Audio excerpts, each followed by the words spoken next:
Hello everyone, welcome to probably the most fun domain that we work with in this class, and that is technology and ethics. Just like all the other domains, there is so much that we could do with ethics, and let me go ahead and give you a definition. This is the Bethany Flora's definition of ethics. I'm sure you can find more eloquent definitions out there, but I call it moral conduct that often embeds assumptions about right and wrong.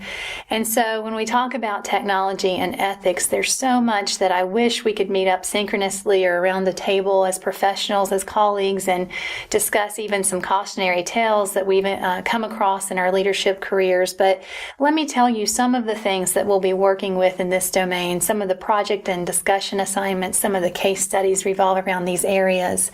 Social media, we could spend weeks talking about the many applications of social media and the types of things that happen when teachers and faculty use Facebook pages, for instance, to post opinions when they have their employer listed, and the dynamics and the interplay there between speaking as a private citizen and speaking as a representative of that organization. And we're seeing some case law now come forward where not only what I say on my Facebook page could be held against me, but what others say could be held against me if I have my employer listed. And so, we're going to talk about some of this, but that's just one example.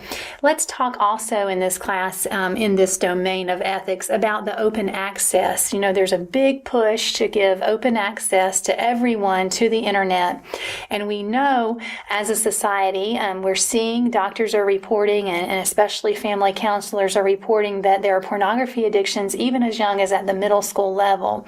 And so as educators and as leaders of education, we've got to make some decisions about open access to the internet and the types of rights and wrongs that occur when we maybe weigh censorship against damage, long-term damage, and addictions.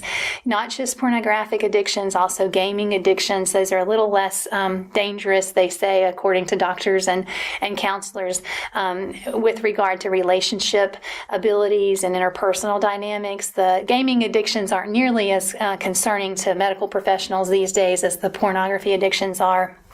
In this class, I hope that you'll think seriously about the Federal Act, the Child Information Protection Act. If you work in the K-12 environment, you're already aware of this act. What it says is every public school will have filters on their computers so that kids can't access harmful or obscene materials. And I hope that as higher education and as K-12 folks in this class come together, you'll start thinking about whether the CIPA should be applied broadly to society at large. And I'll leave you with a little personal opinion of mine, and I want you to think about this. For years in our country, adults have paid for adult content. It's not a new thing for adults to pay for magazines or adults to pay for hotel information. So it's interesting, in my opinion, that in the internet world, adults are not required to pay for some illicit material that could hurt our children and damage them long term. So that's the kind of social advocate in me, and I hope that you think about that as we're talking about ethics and child protection and the types of obscene materials. Also in the ethics domain, lastly, and we could talk about so much, but you'll see a discussion, and there'll be opportunities for you to think about authenticating your identity.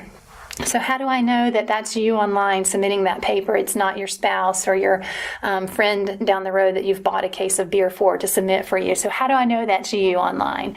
And so what types of technologies are available for us to authenticate identity?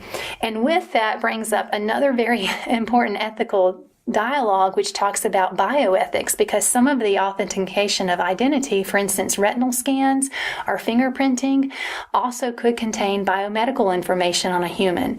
And so then we get into bioethics, and like if I do retinal scans to make sure that my student is the student taking that test, and what if that retinal scan information then is somehow leaked to a medical entity to do research? That gets into bioethics. And so there's a lot for us to talk about in this domain. I hope you'll have a good time with it. I know we'll learn from each other with the cautionary tales assignment, but I also hope that I get you thinking about what you as an educational leader can do to make some policy level decisions regarding ethics, because this is huge.